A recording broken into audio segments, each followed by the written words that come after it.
तर नमस्कार मित्रांनो, परत एकदा आलो पण नवीन व्हिडिओ घेऊन आणि नवीन टॉपिक घेऊन. मित्रांनो, हा व्हिडिओ खूप महत्त्वाचा आहे. त्याचं कारण म्हणजे बिग बॉस सीझन 6 चं फायनल जवळ आलंय. जवळच म्हणजे 1 ते 2 दिवसावरती आहे. त्याच्यामुळं ह्या व्हिडिओमध्ये फायनल हा डिसिजन काय असेल आणि बिग बॉस सीझन 6 ची ट्रॉफी कोण जिंकेल ह्याच्यावरच बोलणार आहे. तर मित्रांनो, व्हिडिओ लास्ट पर्यंत बघा, कारण की ह्या व्हिडिओमध्ये खूप साऱ्या माहिती पण देणार आहे की बिग बॉस मध्ये काय चालू आहे आणि काय नाही ते. मित्रांनो, बिग बॉस सीझन 6 हे ट्रॉफी लई जण बोलतात तन्वीला भेटणार आहे, काही जण बोलतात विशालला भेटणार आहे. तर आज आपण क्लिअर करणार आहे की ह्या व्हिडिओमध्ये बिग बॉस सीझन 6 ची ट्रॉफी कुणाला भेटणार आहे. तर चला व्हिडिओ स्टार्टिंग पासून सुरुवात करूया. मित्रांनो, बिग बॉस सीझन 6 हे एक ट्विस्ट न भरलेला सीझन होता आणि सगळ्यात महत्त्वाची गोष्ट म्हणजे ह्या बिग बॉस सीझन 6 मध्ये मित्रांनो सगळ्यात जास्त दरवाजे आणि खिडक्या होत्या. हे सीझन कमीत कमी 1.5 वर्षानंतर आलं होतं आणि एवढं गाजल असं वाटल्यानंतर नव्हतं. मित्रांनो, काही क्षणात असं वाटलं होतं की हा सीझन फ्लॉप जाईल, पण काही कॉन्टेस्टंट असे आहेत बिग बॉस सीझन 6 मध्ये की त्या कॉन्टेस्टंटमुळे हा सीझन TRP नंबर 1 होणार आहे. तर मित्रांनो, सगळ्यात महत्त्वाची गोष्ट म्हणजे ही की अनुश्री बद्दल बोलूया आपण सगळ्यात पहिलं. तर अनुश्री ही मित्रांनो नटखट आणि ती म्हणजे एकदम मजेशीर राहणारी आणि वागणारी मुलगी आहे.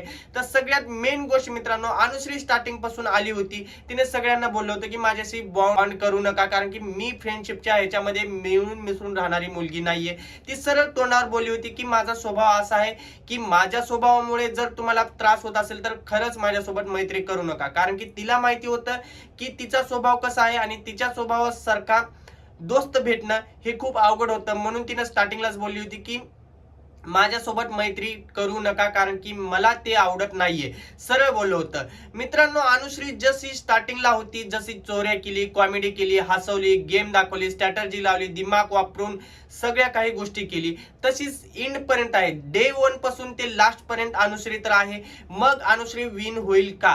तर मित्रांनो, वोटिंगचा ट्रेंड बघितला तर अनुश्री आणि विशालला सगळ्यात टॉपला वोटिंग आहे. तर बघूया आपण काय होते आणि काय नाही ते. तर मित्रांनो, विशालचा सुद्धा गेम तसाच आहे, सेम जसा अनुश्रीचा होता.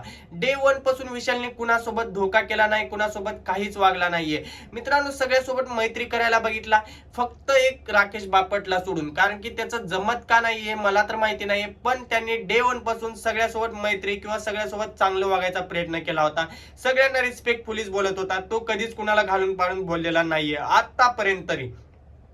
आणि त्याने दिलेला शब्द तो सगळ्यात मेन म्हणजे तो पाळत गेलेला आहे. त्याने दिलेला शब्द कधीच असा व्यर्थ घातलेला नाही. शब्द दिला तर दिला. त्याने शब्द दिला की तो शब्द पाळणार. ते भले कॅप्टन्सी असो, या टास्क असो, या नॉमिनेशन असो, या काही असो. विशालने शब्द दिला म्हणजे तो 100% विशाल, तो शब्द 100% विशाल पाळणारा होता. तर मित्रांनो, विशालला सुद्धा खूप सारे वोटिंग आहेत. आता मित्रांनो, मेन गोष्ट म्हणजे दीपालीताईंनी डे 1 पासून आपल्या महाराष्ट्राची संस्कृती जी आहे ते जपत आलेली आहे.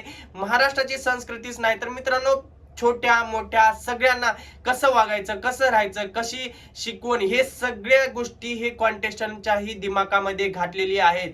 दीपालीताई सारखा एक लीडर मित्रांनो बिग बॉसच्या घरामध्ये जातो आणि बिग बॉसच्या घरामध्ये सुद्धा लीडरपणा न दाखवता मित्रांनो तिथे सगळ्यांसोबत प्रेमाने मायेने वागलेला आहे. दीपालीताई मित्रांनो आतापर्यंत कधीच कुणावर रूडली बोललेले नाहीत, म्हणजे एवढं रूडली नाहीत की पुढल्याचं मन दुखवल असं तर कधीच वागलेले नाहीत. दीपालीताई सारखा कॉन्टेस्टंट भेटणं पुन्हा बिग बॉसला तर होणार नाही, कारण दीपालीताई सारखा कॉन्टेस्टंट आतापर्यंत कुठल्याही सीझन मध्ये आलेला नव्हता आणि येणारही नाही. हे माझं पर्सनली मत आहे, कारण की दीपालीताईंनी आजपर्यंत सगळ्यांना सोबत घेऊन आपल्या मायेने सांभाळलेले आहेत आणि सगळ्यांना एकत्र खेळवण्यासाठी प्रयत्न केलेले आहेत. मित्रांनो, आता राहिला विषय जेंटलमॅनचा, आरबीचा. मित्रांनो, राकेश बापट हे एक खरंच जेंटलमॅन आहेत. सगळ्या व्यक्तींसोबत चांगलं मिळून मिसळून राहायचा प्रयत्न केला होता.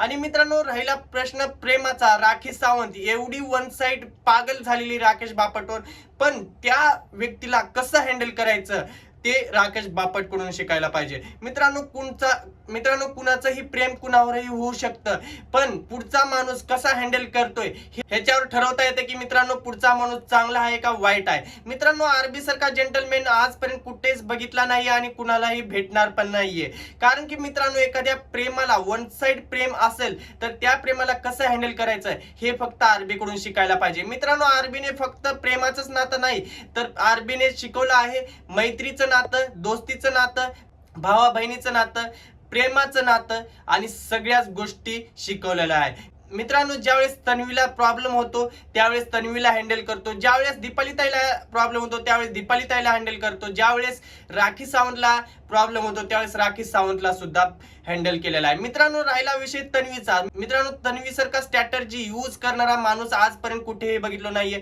मित्रांनो, शेवटी तन्वीचं थोडं तिच्या मनात काय चालू आहे ते माहिती नाहीये, पण तन्वी सारखं स्ट्रॅटर्जी आणि दिमाग यूज करून खेळणारा माणूस आजपर्यंत कोणच नाहीये. मित्रांनो, एक मुलगी असून एवढा गेम भारी खेळते, एक मुलगी असून मित्रांनो सगळ्या टास्क मध्ये इन्व्हॉल्व असते, एक मुलगी असून मित्रांनो सगळे टास्क सगळ्यात फास्ट करते आणि एक मुलगी असून मित्रांनो सगळ्यात बेस्ट गेम क्वीन झालेली आहे. मित्रांनो, आजपर्यंत तन्वी सारखा माणूस कोणच बघितला नाही आणि कोण नव्हता. पण मित्रांनो, भरपूर सीझन झाले पण बिग बॉस सीझन 6 सारखे टॉप 5 प्लेअर भेटणं मुश्किल नाही तर नामुमकिन आहे. मित्रांनो, कुठल्याही सीझन मध्ये सगळे तुरमखान येतात पण ह्या सीझन सारखे प्लेअर आजपर्यंत कुणालाही भेटले नाहीत आणि कधी भेटणारही नाही. तुमचं काय मत आहे कमेंट बॉक्स मध्ये नक्की सांगा.